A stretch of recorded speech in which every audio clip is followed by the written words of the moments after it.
Hey,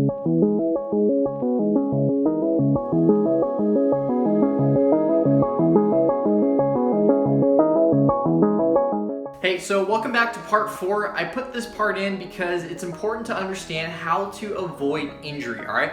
I'll talk about the most common injuries that you want to avoid and the exercises you can do to prevent such injuries, all right? So first off, ailments when you run are normal. It's normal to go out on a run and like your knee just like starts hurting for no reason. Your ankle might start hurting, like the inside of your knee, like, I don't know, your chest, your arm, like, it's totally normal to have like these weird ailments. I don't know why, like over the course of running for 8 years now, I've just noticed that's just part of it. Like they'll go away with time. Your body will get used to certain movements, things like that. But that doesn't mean we can't do something about it, all right?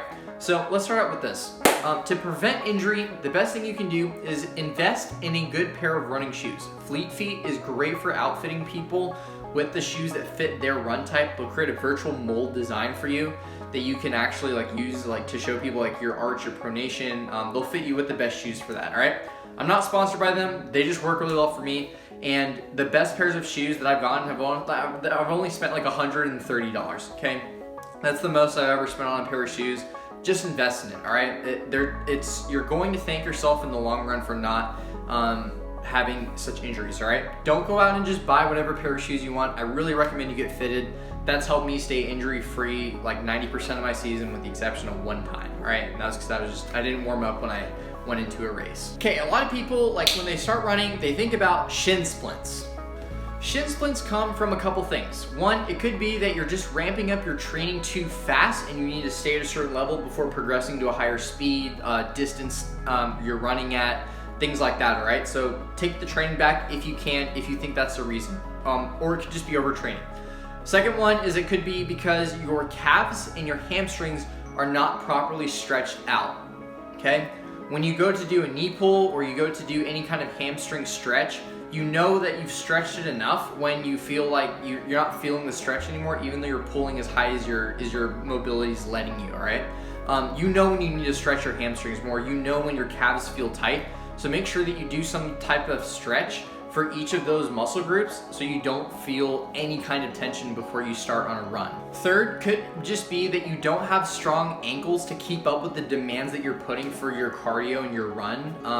And it could also be that you don't have the best ankle mobility, all right? So I'm gonna show you some exercises to increase that. These exercises have helped me stay injury-free as well because I think ankle strength is really important that not a lot of people develop because naturally you're not going to just by running.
Okay, so we've said that like ailments can be normal, little bits of pain here and there throughout the body can be normal, all right? But when should you actually stop running because of that injury, all right?